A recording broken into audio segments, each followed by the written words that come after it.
mummy's with the maggots now. Death has come to your little town, Sheriff. Well, hi there. Hello, and welcome to Would You Die, the show where we're a goddamn force of nature. I'm Austin Torres. And I'm Anneliese Petersmark. And today we continue Werewolf Wednesdays with, I think, one of the most, it's just an iconic film. Correct. Yeah, definitely cult classic for sure. That's the word I'm looking for, cult classic. Because, us horror geeks know it, but I don't think it's, mainstream. No, either. definitely not. Anyways, we're talking about cookies. We are. We're talking about ginger snaps. I'm excited, but before we dive into this iconic film, I gotta address the elephant in the room. Last week, we were so excited about basketball, but alas, March Madness be hitting us with April sadness. Real. Our beloved Michigan State Spartans are no longer in the tourney. You guys know this episode's coming out 3 weeks after the fact. I was going to say, this is a little bit late news. But yeah, we fell in the Elite Eight to Houston. We were Auburn. Auburn. Yeah, that's what I meant. That's what I said. People listening to this will already know who won the championship. Yeah, but we don't yet. Yeah, because we're time travelers. Correct. How is it out there in April, the third Wednesday of April? How is it, guys? Don't answer that. Okay. I don't want to know. So, ginger snaps. Yes. So, for those who have never seen the movie before, first of all, go watch it right now immediately. But it is basically a movie about two kind of emo before emo was emo teens who are kind of thrust in the world of the supernatural when the older sister, Ginger, gets her period and then is attacked by a blood-smelling werewolf. Like a bear. Yeah, except for a wolf. Yeah, but that's that would be a thing. Bears were attracted to Blood? girls on their period. Yeah. Yeah. Am I making that up? I feel like people used to say that. I think that's a real. Either it's a real thing or it's a real wives' tale. I don't think that's something you're making up. That would be insane if I just fucking pulled that out of my ass. You know what I'm saying? Yeah. But yeah, and then Bridget, who is the younger sister, has to figure out life in high school and boys and her sister turning into a goddamn werewolf. Yeah, it's a lot for any girl. But Bridget isn't any girl. Bridget is a fucking badass. Yeah, she is, and we'll talk a lot about that. I really like this film. How about you? I love this film. Yes. Yeah, I think this is definitely a really interesting way to go about the werewolf myth, and we'll talk about more that in detail as we get into it. But yeah, I definitely think that this is kind of a fresh take for especially when the movie came out in accordance to the werewolf, while also being very using classic tropes from the werewolf myth as well. Right. And also high school angst movies. Yes. So unrelated, but actually, I think kind of related. I rewatched Heathers earlier this week. Love that. That's it. That's my tangent. No, I mean, there's definitely some connections there. I think the 80s and 90s were a really big time in media and also just in the world. And we've talked about this. We touched on this a little bit with some of our earlier picks like Carrie and such. And Teen Wolf. And Teen Wolf as well, where teen horror and coming of age movies were very interlinked. And I think Heathers is a great example of that because it kind of shows the idea of dealing with fitting in and popularity and all of that while framing it through this really macabre lens. So I don't know if you had this in mind while we were scheduling this. Probably not, because this is the first time you have seen this film. Correct. I completely did not think about this at all, but it's really funny that we covered Teen Wolf and then went straight into Ginger Snaps. Yes, and like I was so delighted when I kind of realized what Ginger Snaps was going to be about, because it's a very easy way to look at puberty through the werewolf myth, but through a very different lens. And I think there's something to be said about like the gender divide between the two, but I think it's also just like the way that as we have come forward in time from, you know, the 80s to the very early 2000s, because this movie did come out in 2000, the way we were more real about talking about kind of some of the hard shit that puberty brings to people, like teenagers.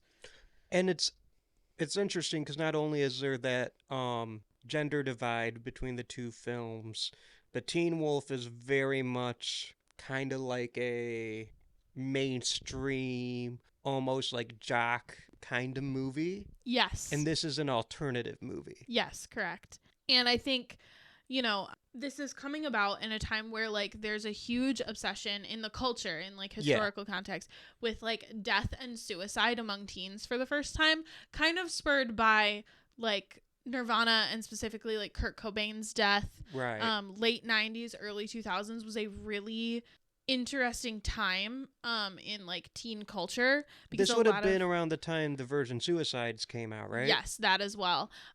Where like teen movies and teen pop culture, but also just teenagers in general, we're talking about like really dark shit for the first time, and this obsession with like the idea of like sex and drug pressure being talked about openly for the first time, and that kind of stuff, and a lot of alternative subcultures coming into prevalence, like goth kids and like, you know, the precursor, like I said, to emo and that kind of stuff was really emerging in like teenagers' worlds for the first time.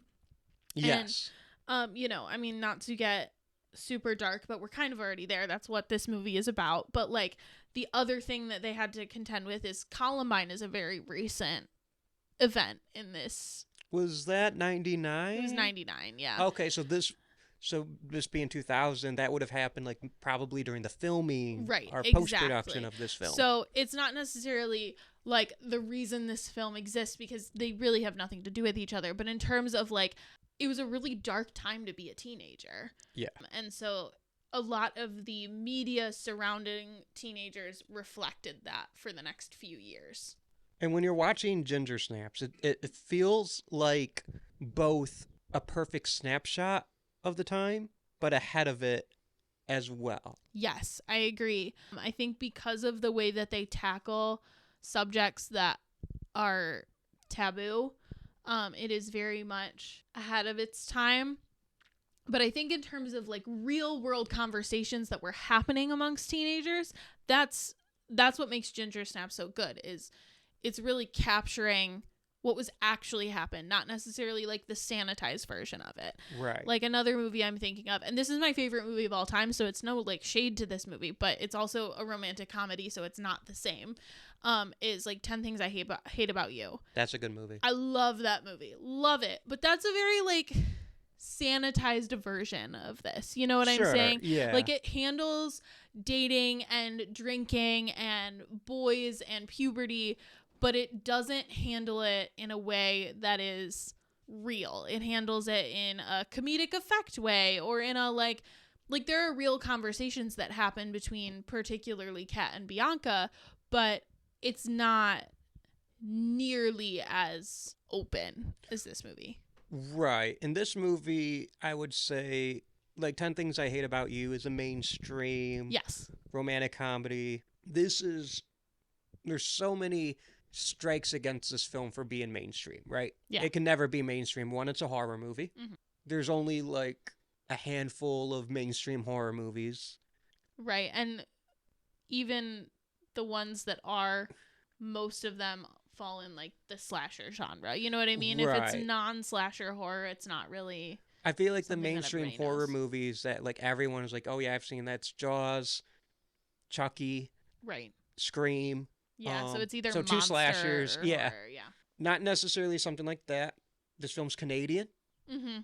I don't have anything else to say with that. Well, It's just it's Canadian. Yeah, it wasn't made by a major Hollywood studio. I mean, right. It It's independent. Yeah.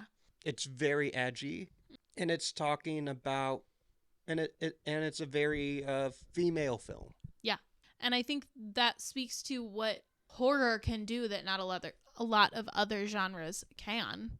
Right. Because romantic comedies can't have these really open conversations about how gruesome periods are. You know what I mean? Like, they just don't. Right. And that's because people don't go to romantic comedies. And I want to be very clear.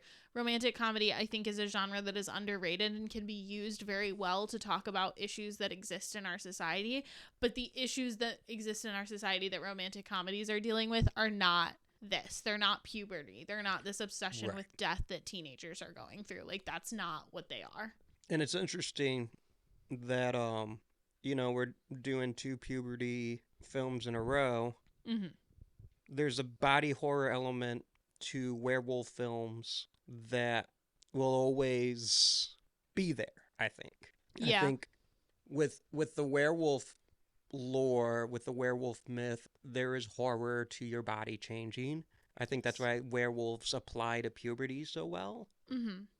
And with Ginger Snaps, like, I relate a little more to Teen Wolf than I do to Ginger Snaps because I'm a boy. Yeah, I would say the inverse is true for me. So exactly.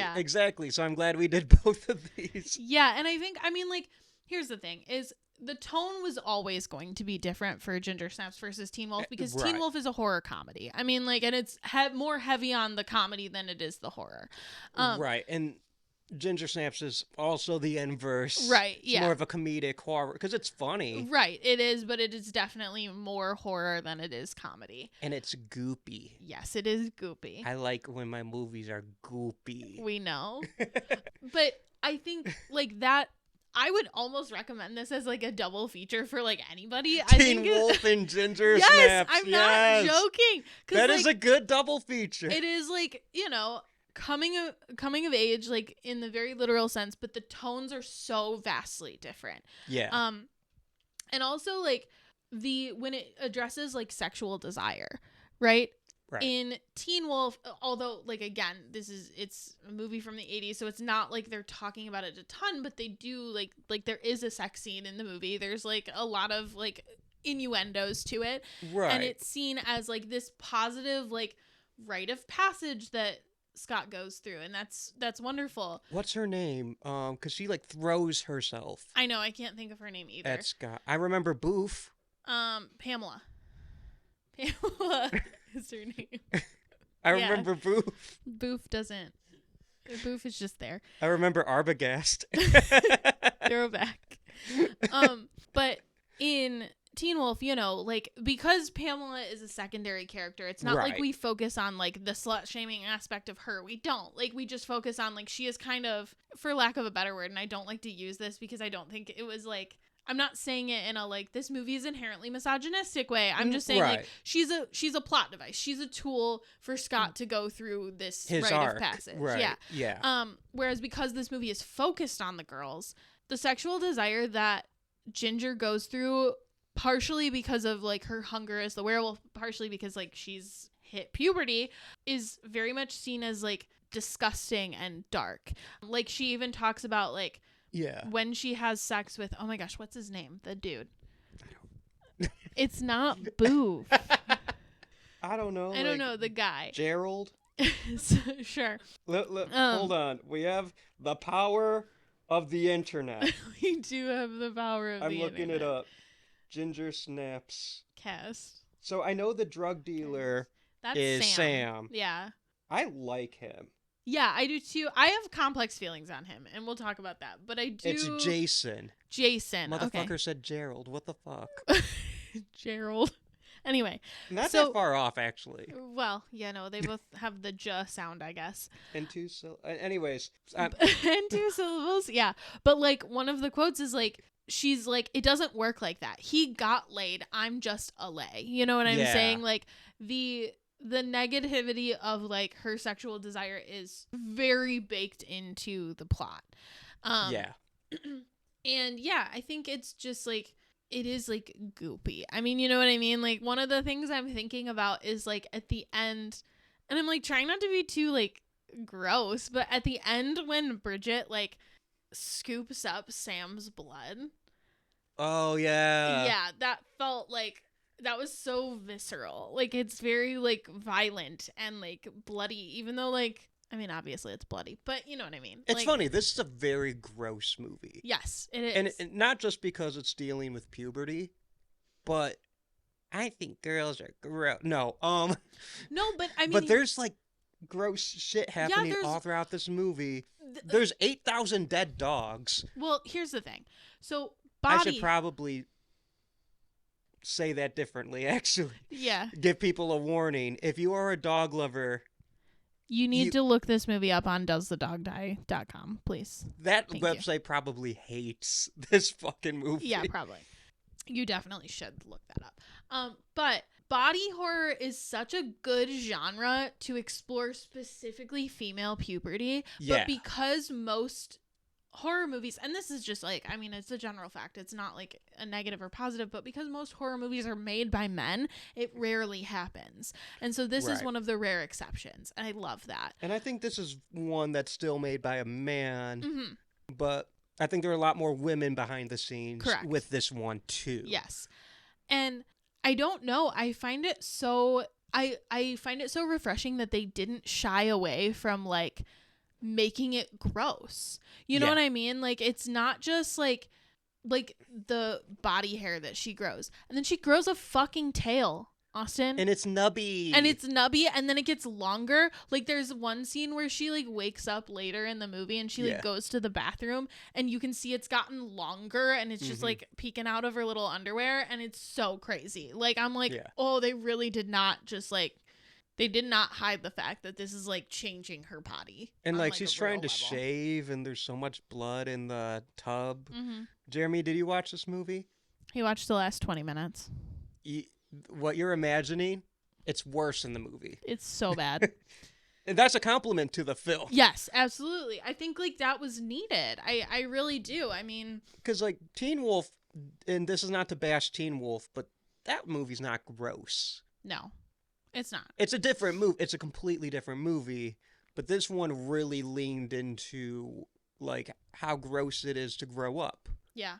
Well, and I think that's the thing that kills me is both of these movies kind of rely on the reputation of boys versus girls puberty, right?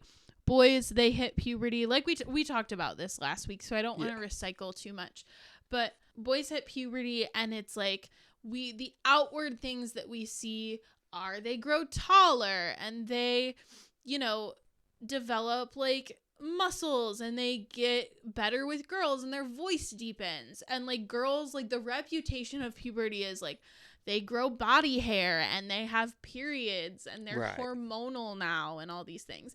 And it's like boys' puberty is just as disgusting as girls' puberty. I want to be very clear.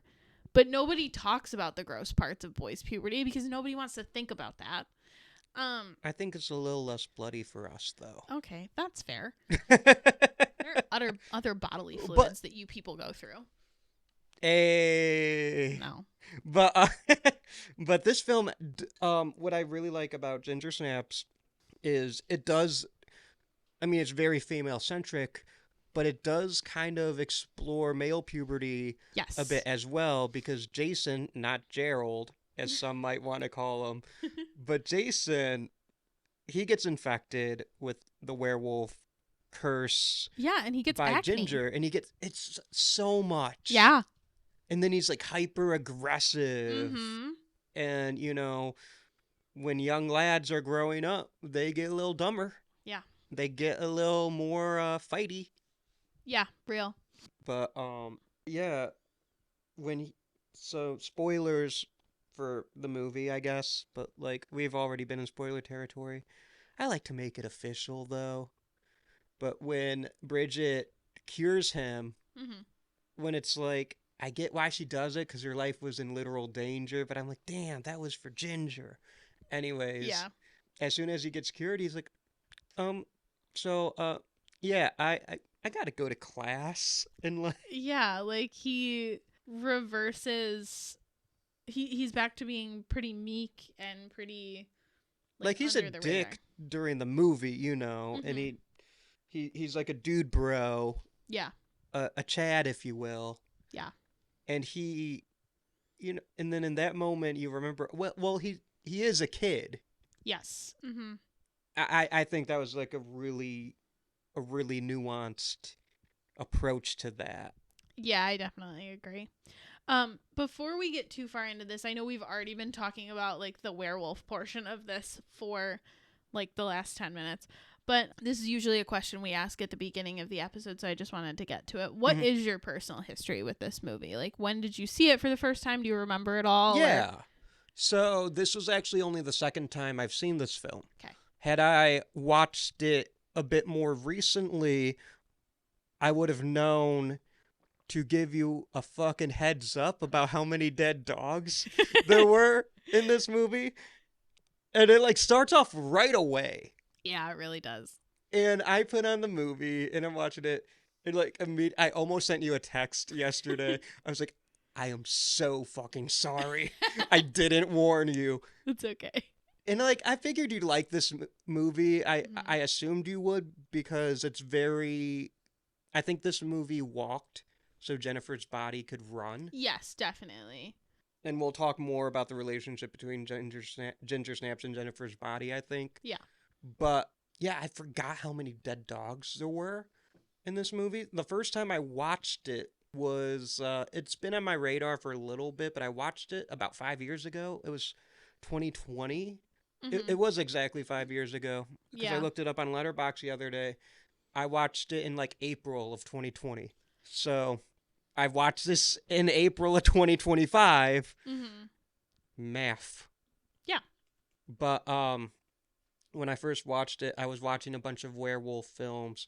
Because back when Would You Die was a YouTube show and I would do monthly episodes, I wanted to do a big werewolf episode. Right. So I watched like a bunch of werewolf movies for the first time.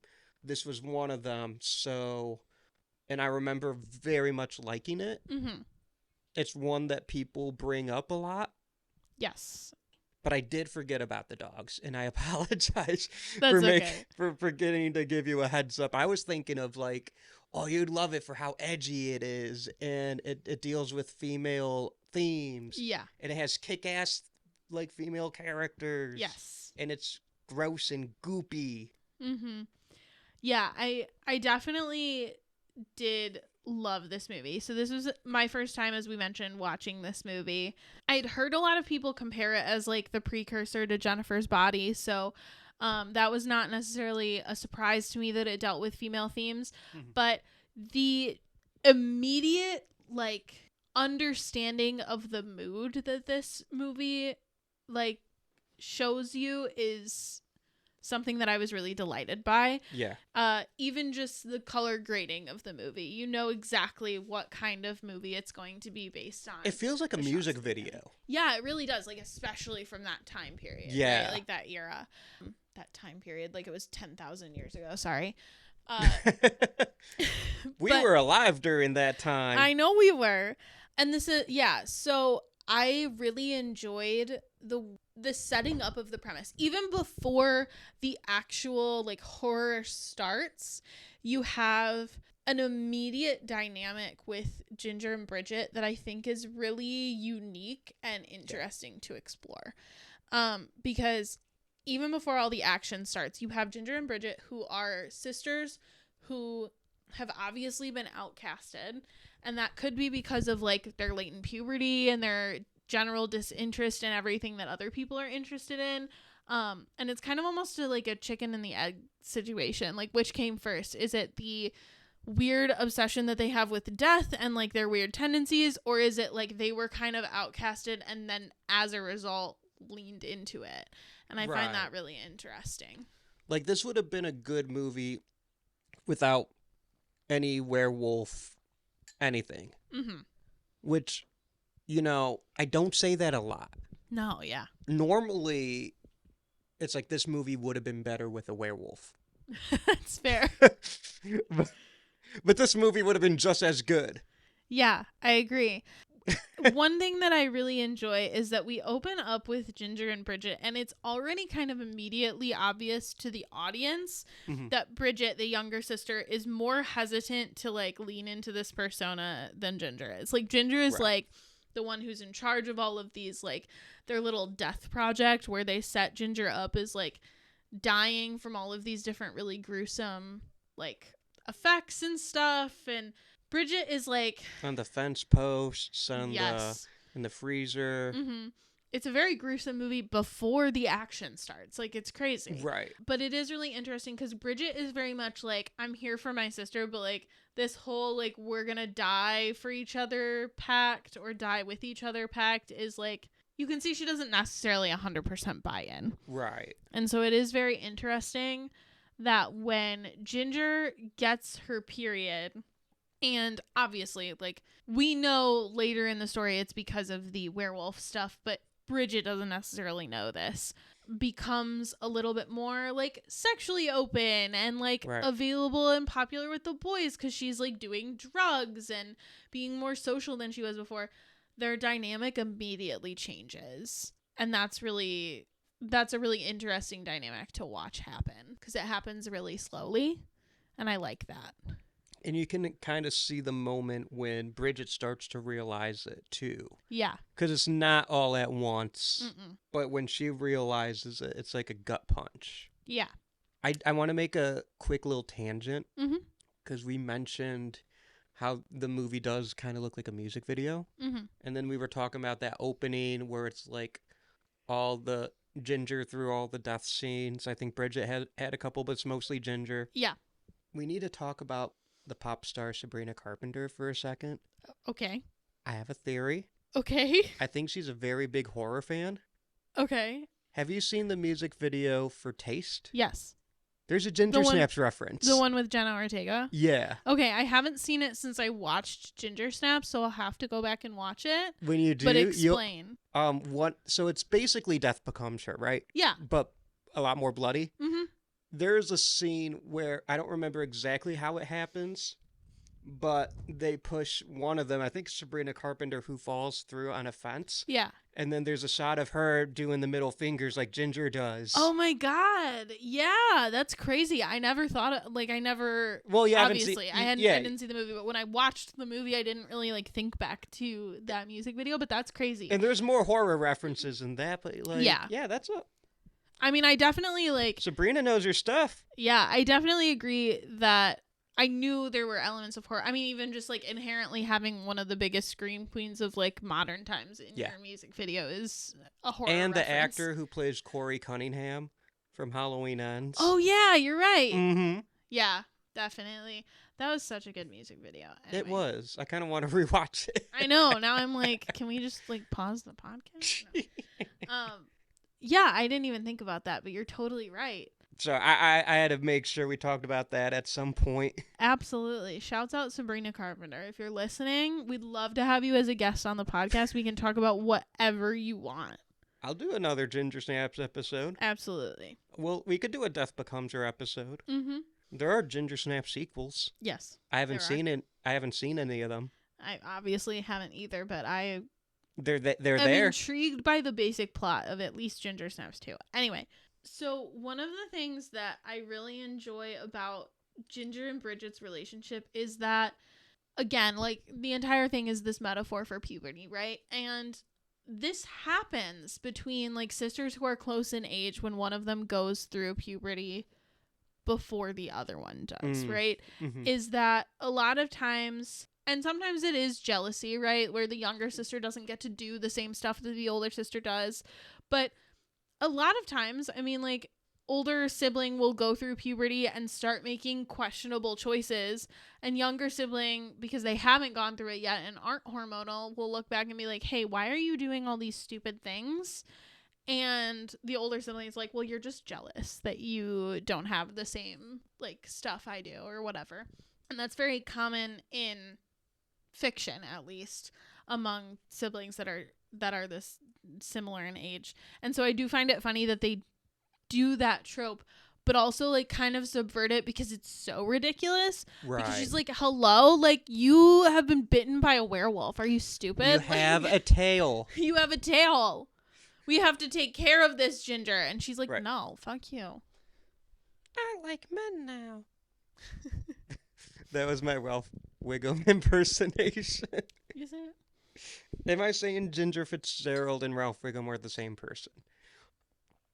I hope not. All I'm saying is I've never seen them in the same room together. But no. I don't think there are more polar opposite characters than Ginger fucking Fitzgerald and Ralph Wiggum. I think they're the same. No, okay, thank you. I think they look exactly the same and they sound exactly the same and they have the same motivations. Anything to say, Producer Jeremy? No thoughts on Ralph Wiggum? I'm in danger. That's Bridget. The whole movie. Was the I Like Men Now from the movie? Yes. There's one Bart goes by and his entire junk is exposed. Right. That's right. Okay. Such a good movie. I've seen like Next episode of Would You Die? The Simpsons movie. I've seen like parts of that show. Have you not seen the movie? No. Has we nothing to do with watched, Ginger Snaps. We watched like half of it, right? It's the dome one. Yeah. We Yeah. got to the part where Maggie goes to the sinkhole and Anneliese said, "I'm tired," and that was about 12 months ago. It was. We'll Yeah, add it that's to the list of Doug movie nights. Definitely, for sure. So I did want to talk about the Sam character for a second, yes. if we could. So I wanted to talk about the Sam character really quickly, if we could. Mm-hmm. So Sam is a really interesting character to me, and I don't really understand where he fits in metaphorically because we get introduced to him because he is like kind of dating one of their more popular classmates, or at least she wants it to appear like they're dating. Yeah, I never thought that he had any interest in her. No, I don't really either, and that's kind of immediately obvious. But he is like the local drug dealer. Like that's Right, and he is hanging around the high school. right, despite the fact that he's like very firmly established to be in his early 20s. Right. So I guess, and oh my gosh, what is her name? The popular girl who they later dispose of. I want to say Pamela. Pamela's but from that's Teen Wolf, but it could be also from the this mom's one. name is Pamela. Gerald? Gerald? Geraldine? It's Trina. Trina. Okay, yeah. Trina Sinclair. Yeah, that's a very 90s name. I don't know how That's like Buffy Summers. Like that's a very like preppy 90s name. I don't know how I pulled that. So Trina like implies to Bridget that he's only hanging around her because he wants to have sex with virgins, which like obviously we know that their relationship is basically based on like they are trying to find a cure for Ginger. Like we know that that's not really what he's doing, and he even Right. very, very like obviously puts that out there later when Ginger accuses him of being a creep. He's like, I'm not into you. And she's like, oh my God, nobody said that. She did look kind of disappointed though. Yeah, she did. And like, she definitely like has kind of a crush on him. Right. At least a little bit. But I think it is really interesting to like, I guess I just don't understand like why have this character, like this character could have just been a like high schooler who was just a little older than them and like had access to drugs through some other way, or they could have had him be in his early 20s, but they could have not had him be like implied to be a creep if he wasn't actually a creep. You know what I mean? Like, I guess I would love to know your thoughts on it, because maybe it's just I haven't seen the movie enough to understand why they would do that. So I think it's trying to be like, yes, you shouldn't get into a stranger's van, but not all strangers' vans.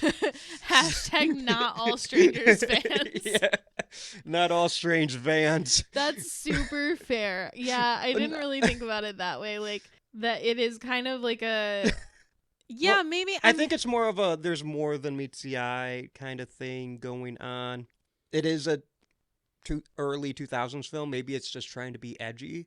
That's fair. and being like, hey, this isn't your in a stereotypical horror movie, this is at best canon fodder.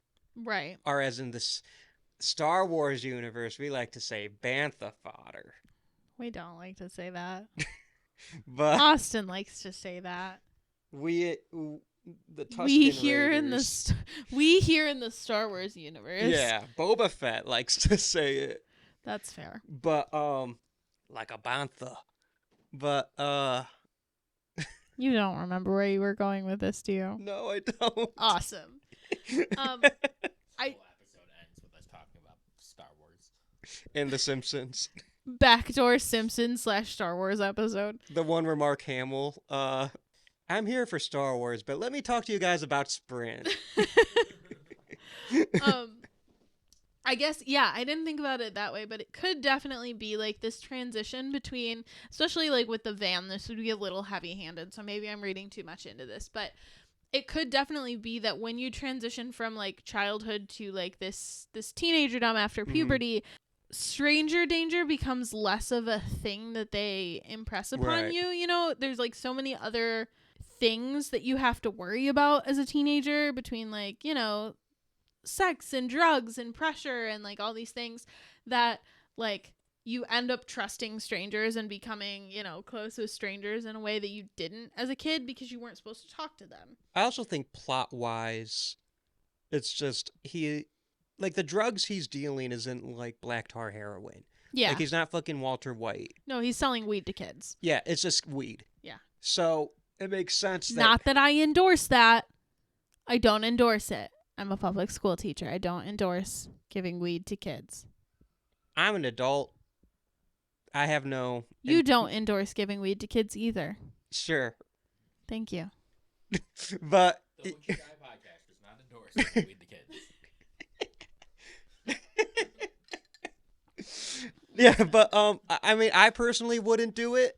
Thank you. I appreciate that. That's all I needed you to say. Okay. For my job's sake. but what I'm trying to say is like...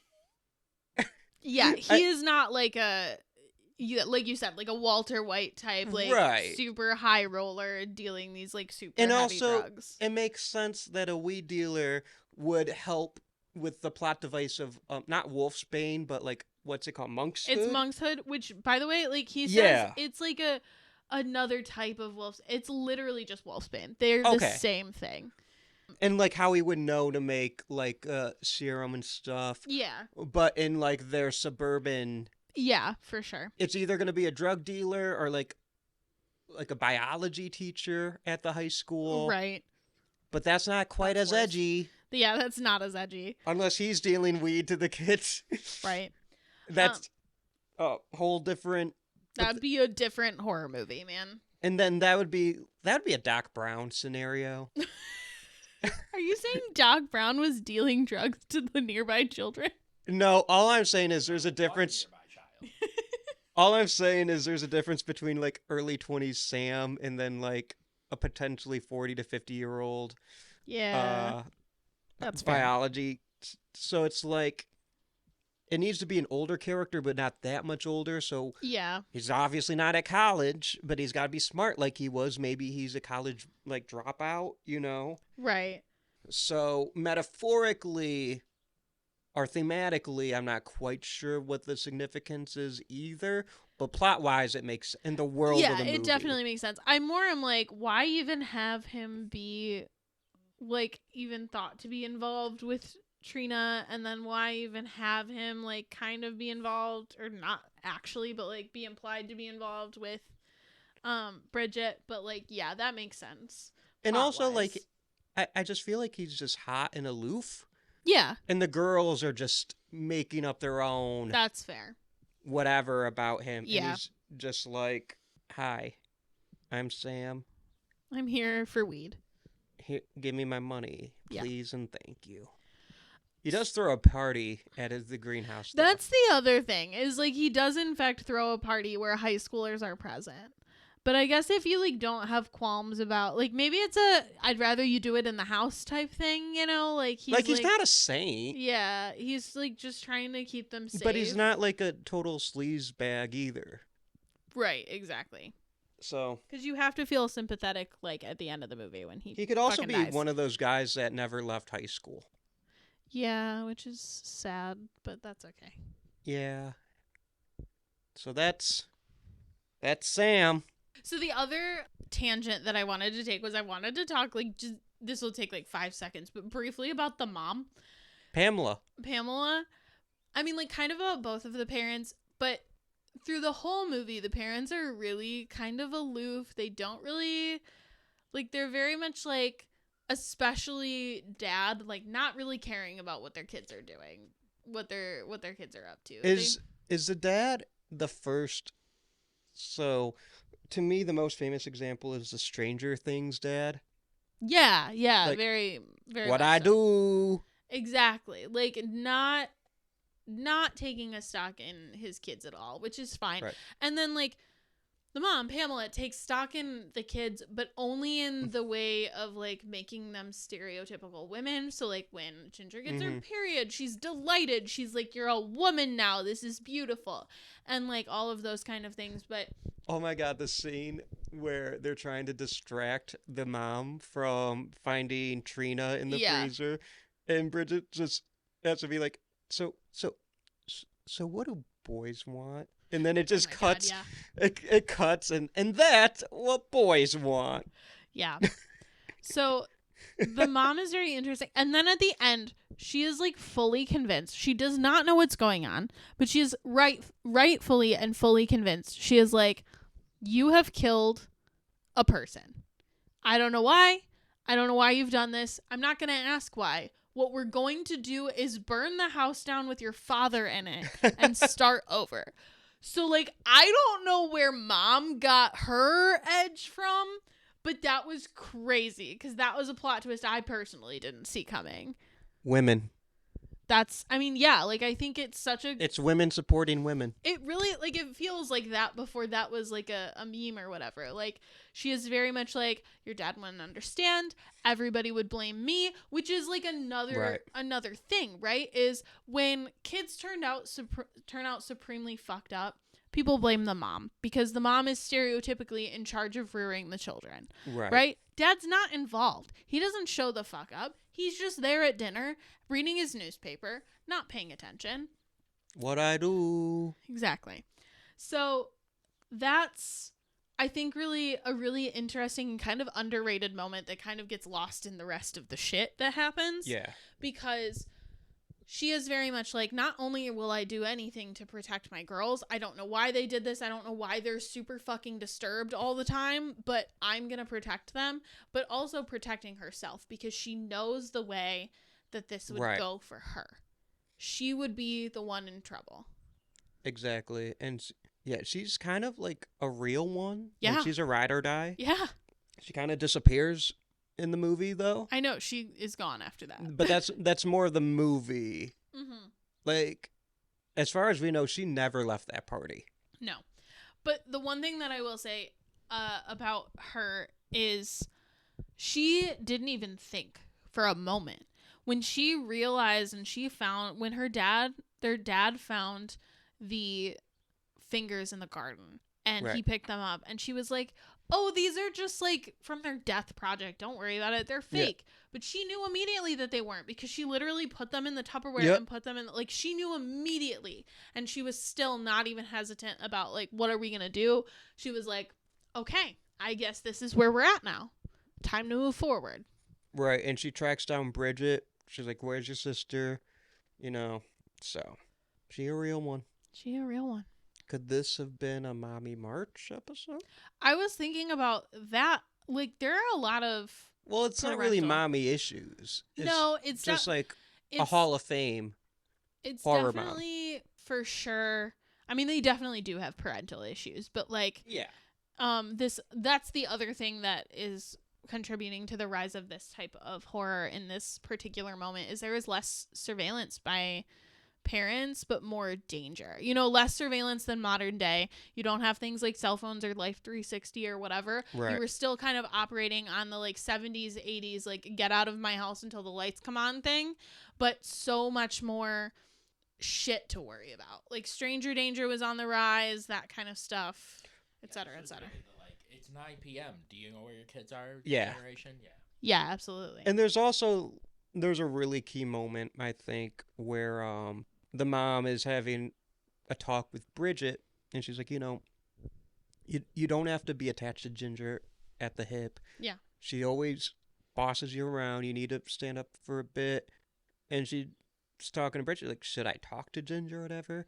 Bridget, who's very on her feet the whole movie, like, very quick-witted, just goes, she thinks it's really cool you let us kind of just figure out stuff on our own. Mm-hmm. And the mother goes, okay, cool. I was wondering if that was working. Homie, it's not. It's not. She's lying to But you. she trusts her daughters. Yeah. Mm-hmm. And I Sometimes to a fault. and I don't think she should be to blame for that. No, I don't. I think there's a happy medium, and I think this Sure. is coming from an era where parents had not found it. And now Right. I think that we are kind of definitely swinging the other way, where there's a lot more like helicopter parents that really won't Let them live. And I think that's Yeah. kind of evident in like Hereditary, for example. You know, I mean, she's not, thank you. She's not necessarily a helicopter parent, but like, for example, she makes Charlie go with her brother to the party. You know, like Charlie can't just like be on her own for a night in her room. Right. She has to be like with people, hanging out, whatever. Like, and there, I understand, you know, she's worried about her kid's mental health. She's trying to get her out of the house, and that's a beautiful and well-intentioned thought. And I don't like, you know, there's a lot of things that you can blame Annie for in that movie. That's not one. I actually thought that was more to kind of keep, what's the Alex Wolff character's name again? Alex Wolff. Okay. No, yeah, I think it is definitely to keep an him eye in on line. Him. It's more to tether him than it Yes. is to, because Charlie don't want to go to no parties. No. And Annie knew that. Yeah. I think that's for sure Peter. Yeah, I totally agree that it is definitely a double-edged sword and more to keep him on a tether. But that, still, like, either way, that's my still point your staying- point. Exactly, that's stands still your point. Is that we're kind of seeing this pendulum swing and not necessarily finding a happy medium. Right. This film, what do you think is its impact on the culture? So I think this really was a resurgence of feminist body horror.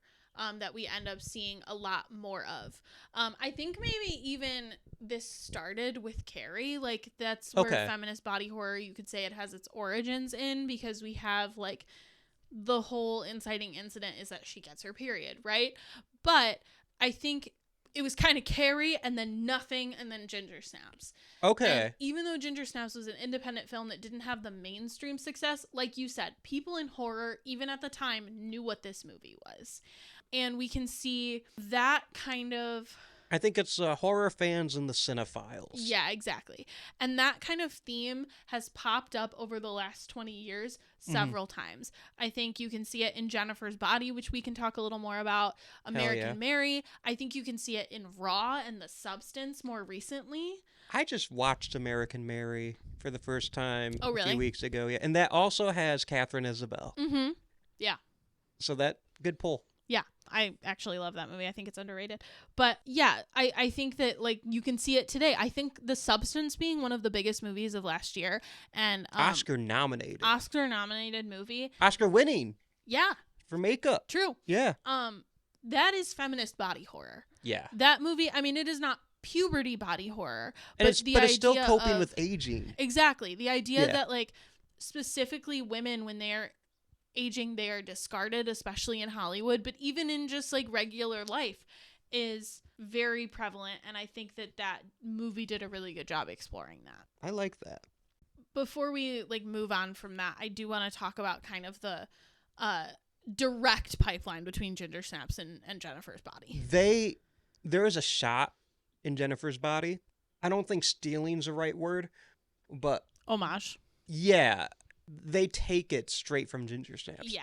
And it is like one of the most iconic shots of Jennifer's body. I think it is the most iconic shot of Ginger Snaps.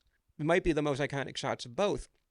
Mm-hmm. And I think that, I think Freaky with Katharine Newton, they do that shot. Mm-hmm. And I think you could add Freaky to the feminist body horror movement. True. It's basically Freaky Friday as a slasher. It's definitely body horror in a sense. Yeah, I think the big thing that we see Jennifer's body, I almost feel like Jennifer's body is more slightly, because it's still dated if we look at it from now, but a more updated version of Ginger Snaps. Whereas Ginger Fitzgerald, the character in Ginger Snaps, starts being completely uninterested in boys and in that kind of element of being a teenager until she hits puberty and then develops that hunger. Yeah. Jennifer already she's already using her sexuality to kind of manipulate young men before the inciting incident. You know what I'm saying? And it almost turns that into something more empowering and less sinister. Obviously not less sinister for the victims, for the men, but less sinister for her. You know what I mean? It is no longer... In Ginger Snaps, her sexual prowess almost feels against her will, which makes it a little bit non-consensual even for her. Whereas in Jennifer's body, it never seems like she's not enjoying what she's doing. In fact, it almost feels like they took her initial enjoyment and turned it up to be enjoying too turned much. it to 11. Yeah, exactly. So I will say, I think it's just very obvious that Jennifer's body, I mean, besides the scene, there's a lot of parallels. But there's parallels, yeah. Like the whole I'm a goddamn force of nature, and then I think Jennifer says something like I am a god. Yeah. You have two essentially best friends at the beginning of the film who get torn apart by the end of the film. No, the best friends don't, the best friend character doesn't get torn apart, but more their friendship does. Yeah, exactly. Like I said, there's the iconic shot that's in both films. They both have that cutting 2000s millennial dialect. Mm-hmm. What's the one line from Jennifer's? You're lime green jelly and you can't even admit it, or lime green jello and you can't even admit it. Yeah. And Jennifer's body has wrists are for girls. I'm slitting my throat. That's so good, by the way. That's so good. I fucking love that line. I know it's corny, but it's my favorite. But that's what both those films kind of they nailed that. Mm-hmm. They're not horror comedies in a sense that Teen Wolf is, but they're both snarky. Yeah. They're both snarky. They're both edgy. All tonally a great double feature. Yeah, definitely. This is another aside, but have you ever seen Another Cinderella Story with Selena Gomez? No. Okay, so Another Cinderella Story, do you know what it is? It came out in 2008. It was not technically a Disney Channel movie. In fact, I don't even know if it's made by Disney, but it was around the time she was still on Disney. And so it was PG, very, whatever. I was, depending on when you're talking about 2008, I was either in middle school or high school. Yeah. And my world was dominated by Iron Man, The Dark Knight, Indiana Jones and the Kingdom of the Crystal Skull. I have not seen this movie. That's super fair. I don't even... I think that might be the first time anybody's ever said my life was dominated by Indiana Jones and the Kingdom of the Crystal Skull. 2008 was a big year for 2005 and 2008 were big movie years for Austin. That's fair. My point, I don't even know why I've seen this movie because I was still a little old for it. I do have a younger sister, but we don't have cable, so I really don't, or we didn't have cable, so I don't really know where that happened. But anyway, the point is that Another Cinderella Story, it's a Cinderella retelling, if you couldn't tell by the title. I do kind of like that. Selena Gomez plays the titular character, Cinderella. She has stepsisters. Do you know who the stepsisters are played by? Katharine, Isabelle, and Emily Perkins. No way. Yeah. And both of them? Both of them. I will show you. Here is an image. Here they are. Have they done 19 films together? No, it's those two. That's awesome. Isn't that They must have done crazy? 19 films together. What do you mean? Because there's like 4 or 5 Ginger Snaps films. Well, There's that yeah, but one. I think it's iconic. I love it. What's her face isn't in the other Ginger Snaps films. Wait, really? Yeah, she dies at the end of the movie. Spoilers. I just assumed they brought her back through movie logic. No, it's just Emily Perkins and the other ones, I'm pretty sure. Damn. Yeah, sorry. I didn't know. So you mean to tell me the second Ginger Snaps movie isn't Ginger Snaps back? It should be. That's a good one. But yeah, so I just find that so funny because it's like obviously supposed to be, I think, a running gag, but I don't know because nobody talks about it because nobody who is watching another Cinderella story in 2008 has seen Ginger Snaps. I'll tell you that. Yeah, because they're all like 7-year-olds. Right, exactly. Anyway. I did not the see point. Ginger Snaps at 7 years old when it came out. What? I would have been 3. Yeah. But that's really cool. Yeah. So, all right. Are we ready for our superlatives? Let's do it. So, who would you save, Austin? I would save all 9,000 of the puppies and dogs that tragically lost their lives during the events of Ginger Snaps that fateful October. That's fair. Specifically, I would save Norman, Poor Norman. the little terrier. That has to be another Psycho reference, right? Listen, if your name's Norman and you're in a Horror movie, that's I a assume. reference. Yeah, like that's like our 4th Psycho reference since we did the Psycho episode. And like, I think this film with the mom being named Pamela, I think that's a reference to Pamela Voorhees from the original Friday the 13th. Or a reference to Pamela from Teen Wolf. I'm just kidding. I'm sorry. I mean, sure. That's a werewolf movie. It's There a is werewolf Pam. movie. It could be. There's a reference to Teen Wolf in the next movie we talk about. Yes, there is. I caught it too. Anyway, this is not the point. But Norman, cute little terrier dog, the little hockey kid from, because they're in Canada. Yeah. And Norman's hanging onto the hockey stick. It's like the cutest thing I've ever seen. I know. And then Ginger like tears him apart, and I'm just like, But he wouldn't stop barking. Ginger, I'm trying to root for you. I know. The whole movie. I mean, God forbid a woman have hobbies. Yeah. But Norman was my bro. That's fair. Rest in peace, Norman. Yeah. I would save Norman. How about you? I would save Bridget. I know she doesn't die, but like Bridget saved herself. oh, that's true. But like I just need Bridget to like not go through all of that trauma. Like she starts Okay. that movie traumatized and then because It gets worse. it gets worse. Like that's just the thing. Is most of the time like you have like most of the time with horror movies you start with like a nice non-traumatized family at least on the macro level. You've got this teenager who's so obsessed with death that she and her sister like go out and do whole photo shoots of like them dying or Yeah. being dead, and then it gets worse from there. Like that's where we start. So I would say Brit. I like it. I like it. What is your favorite scare? The tail. Like the first time we see the tail where yeah. she like, because you don't know what the fuck she's doing, right? Like Bridget goes over, her sister is asleep, and she's like starting to take her sister's underwear off, and you're like, is this about to get like real fucking weird? And so you like start to try to like reach for the clicker to be like, hey, what the fuck, Austin? Why did you make me watch this movie? And then she reveals the tail, the little nub like swinging, and you, anyway. What's your Wiggle, wiggle, wiggle. Do, do, do, do, do. Wiggle, No. wiggle. No.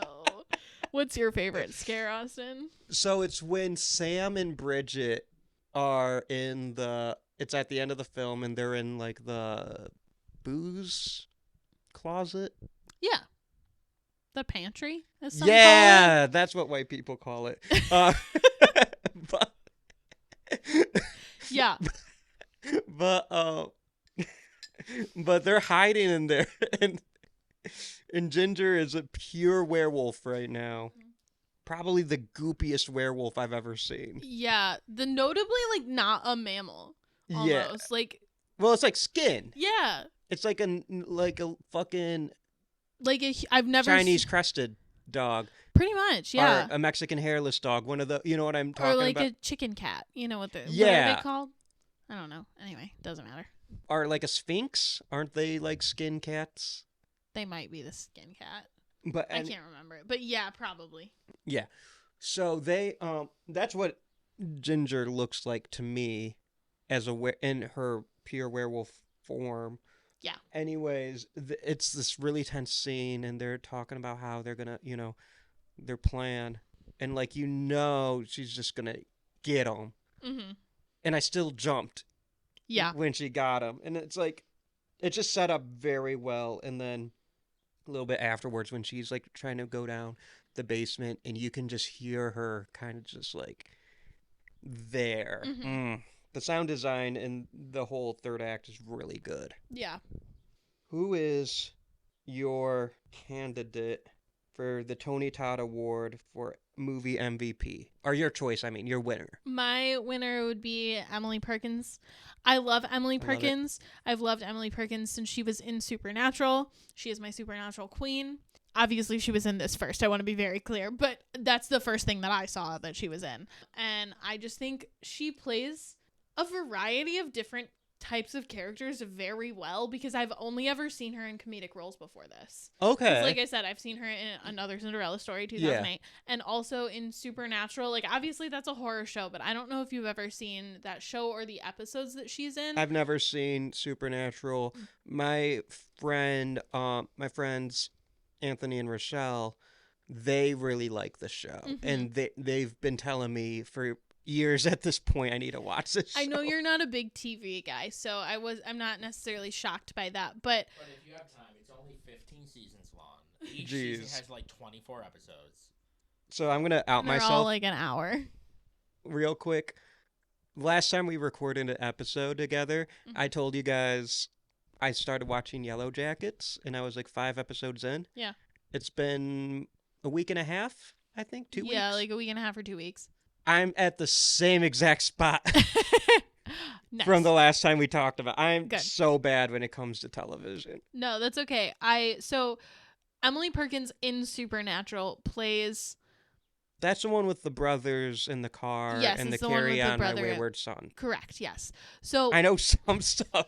So one of the subplots, of which there are many because it's 15 seasons, is that there are these books that are being written, and the fictional books that are being written inside the fictional TV show are just like the adventures that the brothers are going on. Okay. So they have to go and investigate, like, how the heck does this person who's publishing these books know all these things about us? And then they like find the guy and whatnot and whatever, and all of that happens. And basically, Emily Perkins is this girl. She's this like crazy fangirl who's obsessed with the book series and is in love with one of the brothers. Oh, that's her. Yeah. So, yeah, she plays this very like funny comedic role where she's like this super obsessed fangirl. And like, so to see her in something like this was very cool. I was like, hashtag the range. I feel like she's very underrated. I would like to see her in like more stuff. I think that's a great pick. So what about you? Tony Todd Award for movie MVP. As much as I want to give it to Norman for being iconic in his like 12 seconds of screen time, I'm actually going to go with Katharine Isabelle. Yeah, fair. Who is also like a scream queen in her own right, being in American Mary, which we just talked about. Yeah. She was in Freddy vs. Jason, which I would love to talk about eventually. Obviously, Ginger. Yeah. And then she said, Ginger Snap. I get it. Oh my god, did you just get the title of the movie? No, I knew it. Oh, I okay. I wanted to make the joke. Okay, I was like, that's fine, but holy shit, awesome. Anyway, moving on. Yes, Katharine Isabelle. She was just in It's a Wonderful Knife. Yeah, I heard that. And I have know not she's seen in that like, one. a bunch of different movies. Another Cinderella Story, 2008. Yep. But like, she just does a lot of horror. So I think she's a bona fide scream queen. Right. And I think she's great in this movie. She really gets to play crazy. She gets to play feral, and she just goes for it. I will say, I'm sorry, I was wrong. She is in Ginger Snaps 2 Unleashed and Ginger Snaps Back, the They beginning. did make Ginger Snaps Back. It's a prequel. Okay. But in Ginger Snaps 2, she plays like the ghost of herself who's haunting her That's sister. cool. So that's cool. You get to see the dynamic. I'm interested to see those other 2 movies. I will watch those and report back. Werewolf but Wednesdays Part 2? Let's do it. I mean, I was opening that up for the audience for that engagement, but we're already doing it. Never mind. Fuck. No. You No, it's You- cool. no, you made Shit. the call. You made the call. We're doing it. Okay. So, is the score better than Jaws? No, Shocker. but it's very 2000. It's so, but like, okay, it's so perfect. It is so It is, perfect yeah. for this movie. It was done by Mike Shields, who also did Tucker and Dale versus Evil. That is a good movie. Yeah.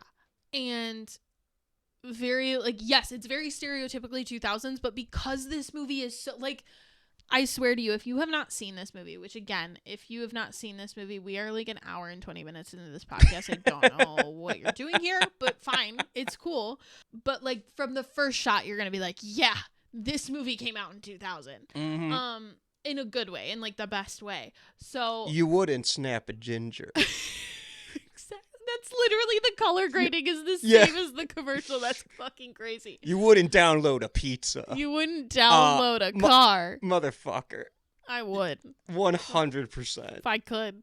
But anyway, yeah. So Mike Shields did an excellent job. I don't know that it's better than Jaws, but it is so perfect for this movie. Well, for me, to it to be like a true contender, Mm-hmm. I have to be able to like think of it like right away. Independently of the And film. there's going to be a lot of scores that are going to be very good Mhm.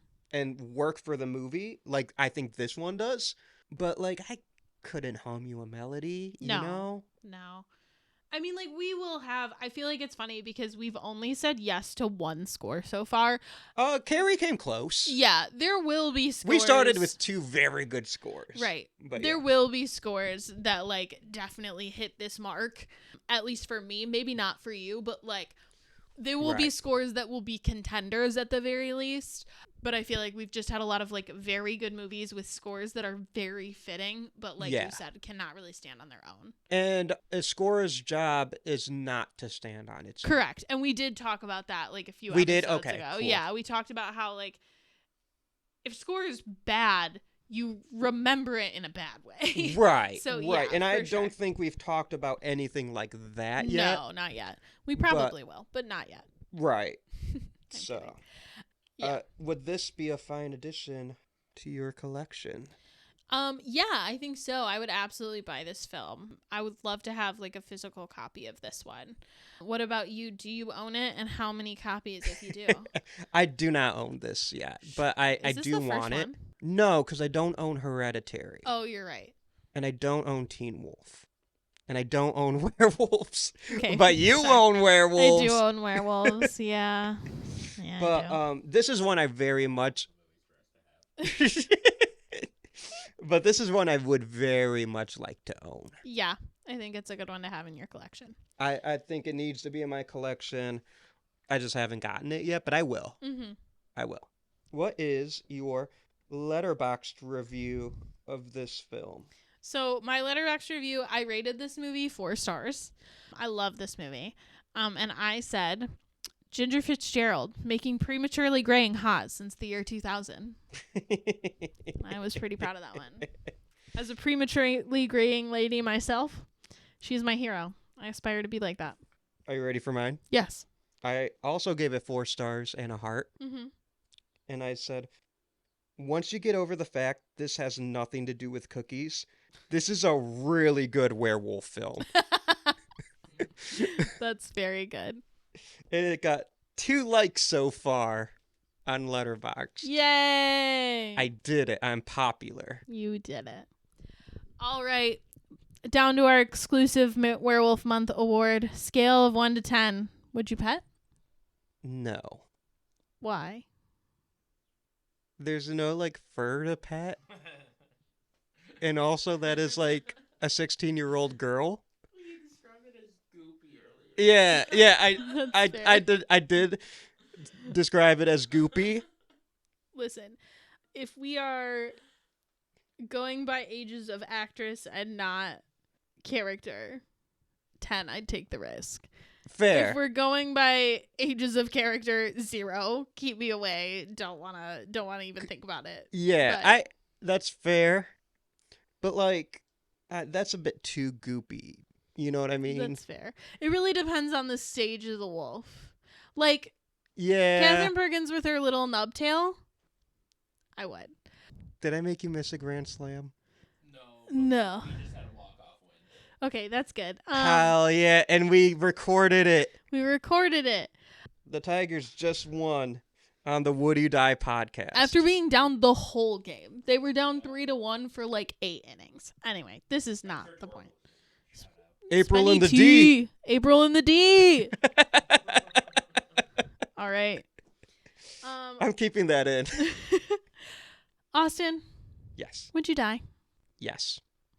Same. That werewolf is lethal. I don't think anyone who's escaped. If Ginger Fitzgerald has decided you're dead, you're You dead. are dead. Yeah. Right. So. Because Sam, dead. Yeah. Trina, dead. Unless the poor little custodian who did nothing wrong, Oh my God. dead. We didn't even talk about that scene. Holy shit.